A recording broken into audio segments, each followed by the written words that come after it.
Okay, so I want y'all to think about the word evil and who you think is evil. Who I think is evil are murderers and rapists.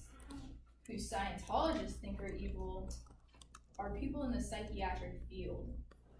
Scientologists believe in mind over matter. They believe that you should be able to cure yourself, and that antidepressants don't let them have a clear mind. They believe that antidepressants are evil, essentially. What I think is evil as well is having members of your church pay for their place. In Scientology, there's a ladder system, and the more money you give, the higher you go. So, if you want to be a part of Scientology's Elite Sea Org, you better get out your checkbook and write a $1 billion contract, because that's how much it costs. So, but the good news is, once you reach that point, your mind and body is going to be completely clear of any pain whatsoever, and you're going to remember every single thing that's ever happened to you. At least that's what they believe. So, something else that Scientologists believe is that they are the sole people who can save the world from its inevitable destruction. So, people like me, they call suppressive people. And I will not survive if some sort of purge or self-destruction of the world happens, but they will. So Scientology is a problem. The whole religion is a liability to people involved in it. So I want you to consider if someone in your family entered it. Now I'm going to tell you a little bit about their founder, L. Ron Hubbard, their hatred of psychiatric help and mind-altering drugs, and finally the effect that celebrities that push this cult have on the average person and how they alienate non-believers. So L. Ron Hubbard founded Scientology in December of 1953, and this is how Harriet Hall, a retired family physician, describes him, and it's not in a good light. She says he was a liar, fantasist, bigamist, and adulterer. He was charismatic, vindictive, with sexual and psychological problems that he reveled in the Affirmations, which is a secret memoir which the church now claims as forgery. One ex-lover described him as a manic depressive with paranoid tendencies and delusions of grandeur. And at one point, concerned that his divorce would look bad on him, he proposed to his wife that if she truly loved him, she should kill herself. So that sounds like a really, really great leader to me. Wouldn't you just love to be preached at by a man who told his wife to kill herself if she truly loved him? Hubbard in his prime was all about attacking pharmaceuticals, and he attempted to take down the likes of Lexapro and Prozac, which are both drugs to help with depression, as well as countless others. So that leads me into my next point, which is their stance on pharmaceuticals. So numerous physicians and people in the medical field in general have pointed out that Scientology is majorly detrimental to mental health advocacy. So the actual Scientology.org explains their stance. And they say that Scientologists do use prescribed medical drugs when physically ill, and that they also rely on advice and treatment of medical doctors. Scientologists do not take what they consider street drugs or mind-altering psychotropic drugs. So first of all, Scientologists believe that antidepressants are mind-altering drugs. While this is the way the church presents itself to the outside world, there are cases of horror about what really goes on in this cult-like religion.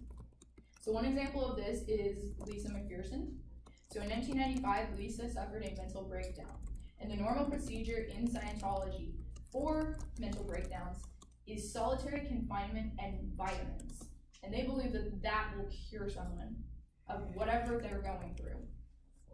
Lisa went into a coma and died on her way to the Scientology facility hospital. Meanwhile, passing several non-Scientologist facilities.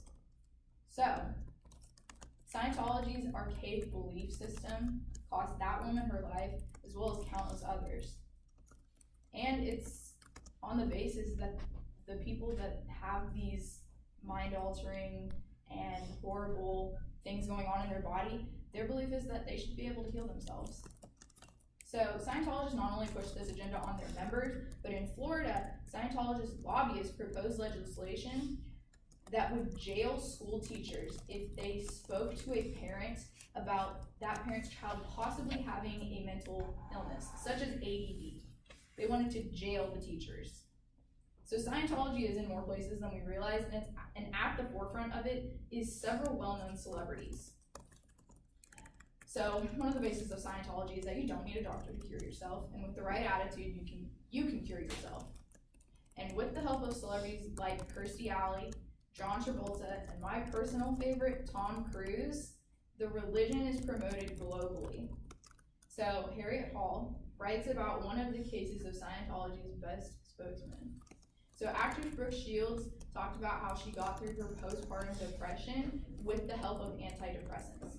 And while Tom Cruise was being interviewed in a separate space, he erupted with fury on a talk show dissing psychiatric help and saying that she should have cured her depression with diet and exercise.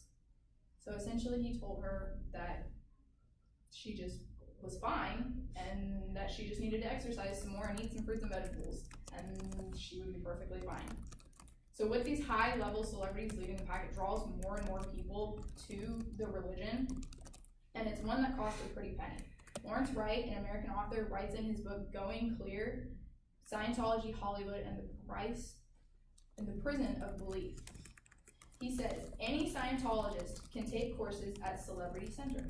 It's part of the lore that an ordinary member can be envisioned being in classes with notable actors and musicians. In practice, the real celebrities have their own private entry. So celebrities are being used to bring in these regular people, but they're not delivering in the way that it's presented to them.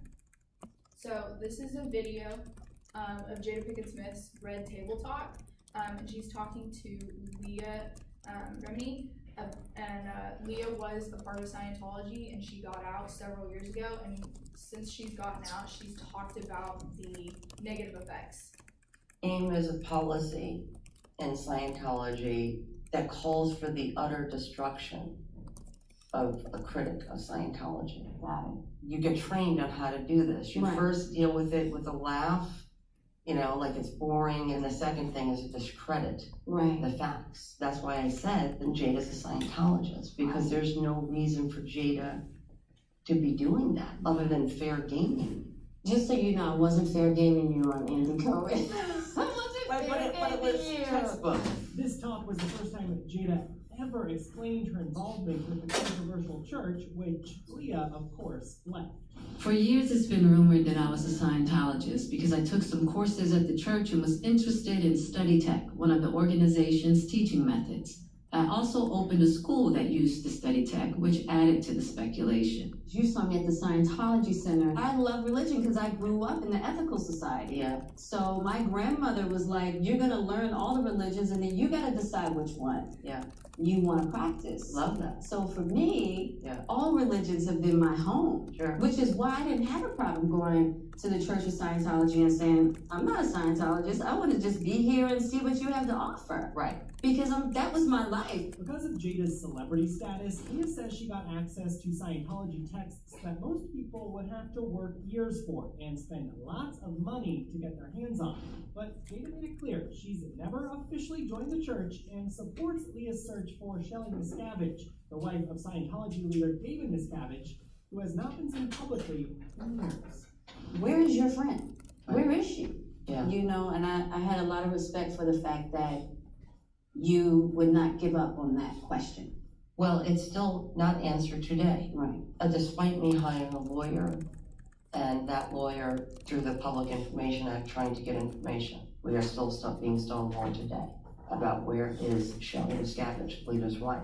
Jada, So just a couple of things that they talked about in there is they call people who don't believe in Scientology and who go against it, like Leah Remini, they call the people who discredit her they call that fair gaming. So that's just Jada Pinkett Smith said something negative about her, and that's why they considered what Jada did fair gaming. That's why Leah considered her a Scientologist, even though she's not considered to be one. But essentially, they use tactics like that to discredit people and to hurt people who badmouth the religion. And that's just one of the ways that they try to spread it. So, in conclusion, Scientology is not safe to the general public. Its founder was a deranged, money-hungry bigamist preying on humans. And its whole belief on medicine is barbaric. It's making its followers suffer through pain that could be helped in many different ways. So, and the use of well-known celebrities to promote this so-called religion is a blatant lie to those hoping to find a place religiously. So I hope that you guys took something from this, and thank you for listening.